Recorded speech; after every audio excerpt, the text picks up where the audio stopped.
ضرورت سے زائد سامان ہے، تو اس آدمی پہ زکوٰۃ دینا تو فرض نہیں ہے، لیکن زکوٰۃ لے بھی نہیں سکتا۔ سونا نہیں ہے اس کے پاس، چاندی نہیں ہے، نقدی نہیں ہے، تجارت کا سامان نہیں ہے جس کی مالیت 52.5 تولہ چاندی بنے، اس پہ زکوٰۃ فرض تو نہیں ہے، لیکن یہ زکوٰۃ لے بھی نہیں سکتا۔ لینے کے لیے ضروری ہے کہ پانچویں چیز بھی اس کے پاس نہ ہو، کہ ضرورت سے زائد سامان نہ ہو جس کی مالیت 52.5 تولہ چاندی بنتی ہے۔ اگر ضرورت سے زائد سامان موجود ہے لیکن یہ چار چیزیں نہیں ہیں تو زکوٰۃ لے نہیں سکتا، لیکن زکوٰۃ اس پہ فرض بھی نہیں ہے، فرض بھی نہیں ہے لیکن لے بھی نہیں سکتا کہ اس کے پاس ضرورت سے زائد سامان موجود ہے۔ گناہوں کے جتنے بھی آلات ہیں، مثال کے طور پہ جتنے بھی آلات وہ ضرورت سے زائد ہے اور کسی کے پاس وہ موجود ہو، ظاہر ہے وہ زکوٰۃ تو نہیں لے سکتا، وہ زکوٰۃ کا مستحق نہیں۔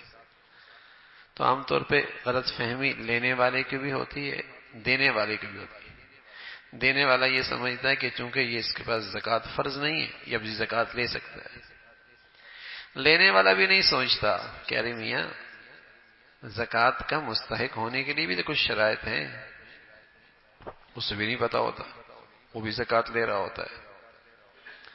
نہ دینے والے کو اندازہ ہے نہ لینے والے کو اندازہ ہے۔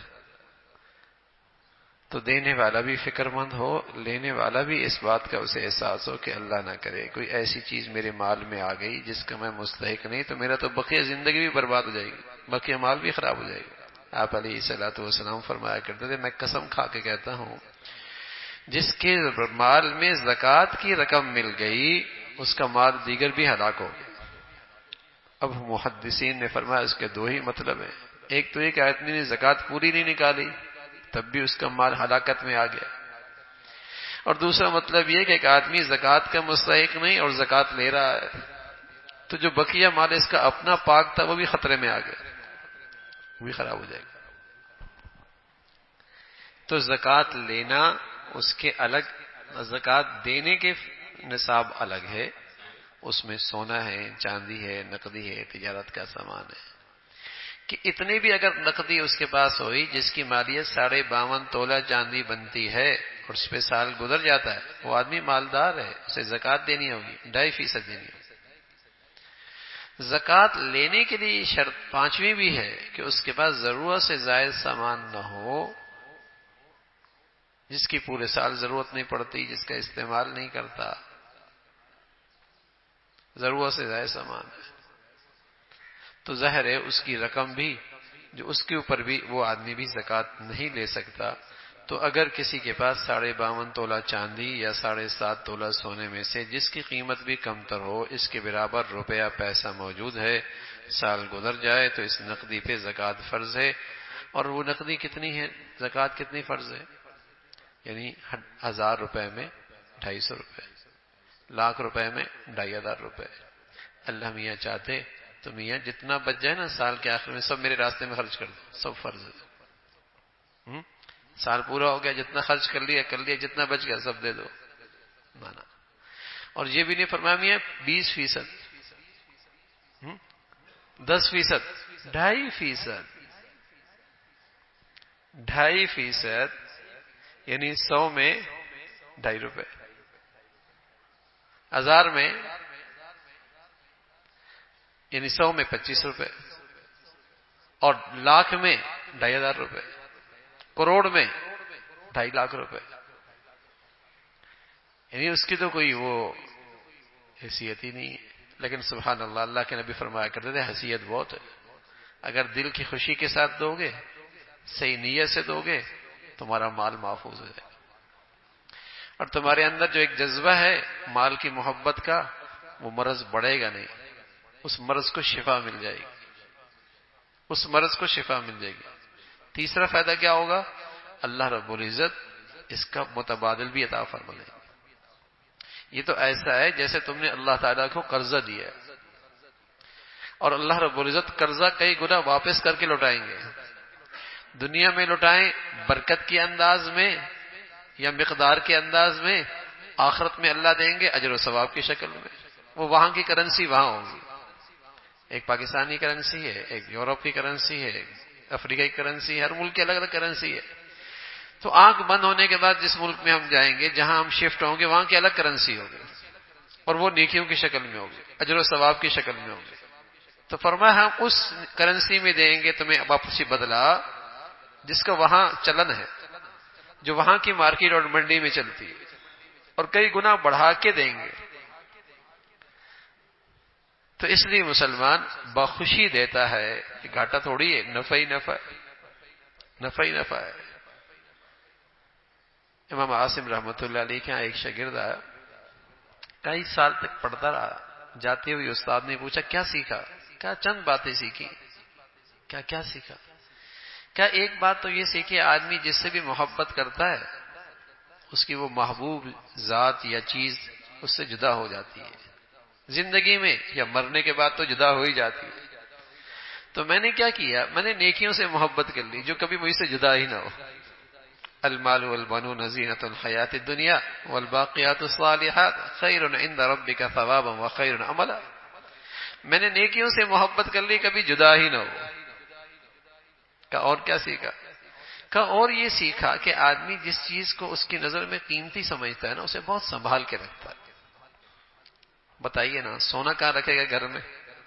جو سب سے قیمتی چیز ہوگی، جو سب سے قیمتی چیز ہوگی وہ ایک بیگ میں نہیں رکھے گا، اس سے اگلے ایک اور بیگ میں، اور پھر اور کہاں کا رکھے گا اس کو. جو قیمتی چیز ہوگی اسے بہت سنبھال کے رکھتا ہے اور بہت اس کی حفاظت کرتا ہے. تو میں نے دیکھا کہ آدمی کے پاس جو کچھ ہے اس پہ تو فنا آ جائے گی. ما عندکم ینفد وما عند اللہ باق. میں نے کیا کیا، قیمتی چیز اللہ کے خزانے میں جمع کر دی تاکہ کبھی وہ ضائع ہی نہ ہو، اور جب مجھے ضرورت ہوگی وہاں سے لیتا رہوں گا. جو بھی قیمتی چیز ہوتی ہے میں اللہ کے پاس جمع کراتا ہوں، اس لیے کہ قیمتی چیز تو آدمی سنبھال کے رکھتا ہے نا. تو اللہ میاں نے کہا ما عندکم ینفد، جو تیرے پاس ہے اس پہ تو فنا آ جائے گی، وہ تو ختم ہو جائے گا، وہ تیرے پاس نہیں رہے گی. وما عند اللہ باق، اور جو اللہ کے پاس ہو گیا وہ محفوظ ہو گیا. تو میں سب سے محفوظ جگہ پر اپنی قیمتی چیز رکھ دیتا ہوں. سبحان اللہ سبحان اللہ. اگر مسلمان کا ایمان اب اللہ کی باتوں پہ آ جائے تو بتائیے مسلمان بھی بخیل ہو سکتا ہے؟ مسلمان بھی اللہ کے راستے میں خرچ کرنے میں تنگ دل ہو سکتا ہے، اور مسلمان بھی زکوٰۃ کو ٹیکس سمجھے گا، اور مسلمان بھی زکوٰۃ کو اپنے لیے توان سمجھے گا. حضور علیہ الصلوۃ والسلام فرمایا کرتے تھے ایک وقت آئے گا اذا اتخذ الفی دولا والغنیمۃ مغنما والزکاۃ مغرما.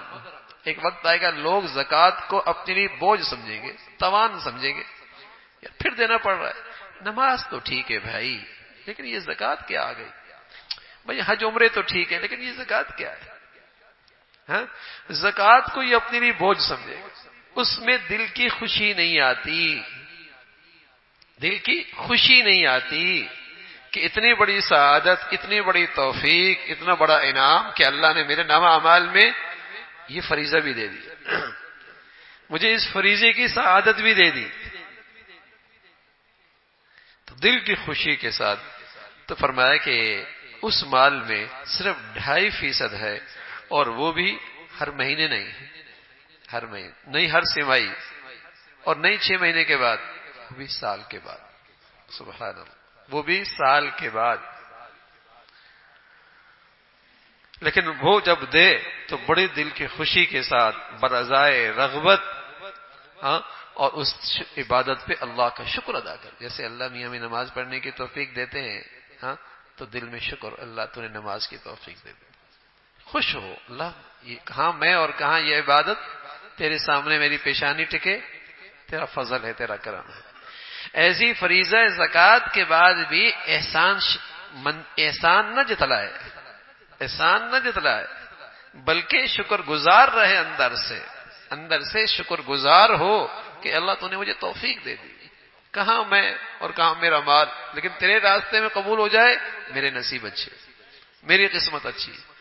پھر دیکھیے اس مال کی برکتیں، اور اس مال کے اندر جو اللہ رب العزت نے خیر رکھی ہے، اور اس میں جو اللہ رب العزت نے بھلائی رکھی ہے، وہ پھر مال والے کو نصیب ہوتا. جب اس نعمت پہ اللہ کا یوں شکر ادا کرے اور اس کے تقاضوں کو پورا کرے، پھر یہ پاک ہو جاتا ہے. اللہ کے نبی فرمایا کہ اللہ نے اپنے نبی سے کہا مال، ان سے مال لو اور ان کے مالوں کو پاک کر دو. ان کے اندر سے جتنی ظلمت ہے اس مال میں، کتنی گندگی ہے، جتنی سیاہی آ گئی، مال سے زکوٰۃ دو، پاک ہو جائے گا ان کا مال، صاف ستھرا ہو جائے گا۔ اللہ رب العزت بھائی دین کی صحیح سمجھ نصیب فرما دے اور ہر فرض پر ادائیگی آسان فرمائے۔ اللہم لک الحمد کلو ولک الشکر کلو، اللہم لک